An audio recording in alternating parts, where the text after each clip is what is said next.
So you're an author, along with two other scholars, on a recent analysis of open source, suggesting that the value of open source is $8.8 trillion.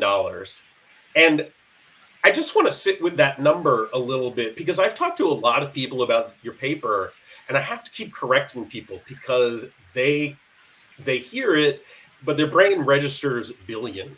And so they say back like, oh yeah, 8 billion, that sounds like a lot. And like, no, 8 trillion, which sounds like even more. And I sort of want to start simply by saying, did the size of this number surprise you? Or did you have some sense of the order of magnitude when you started the work?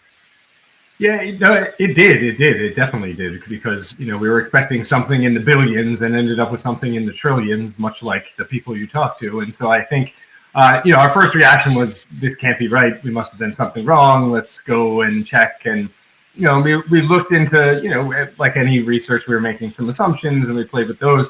But what we came to understand and, highlight in part of the paper is that this represents, if we think about this as the total global spend on software, it's only really 3-4 times more than that, right? And then when you pair that with the fact that some code bases are of paid software are 90+% made up of open source, then you can start to think that this is actually a plausible number, right? When we think about everyone who's using open source out there and and how they're using it and the value that they're getting from it, it starts to sound like more of a plausible number than perhaps the initial kind of gut check of trillions of dollars worth of value.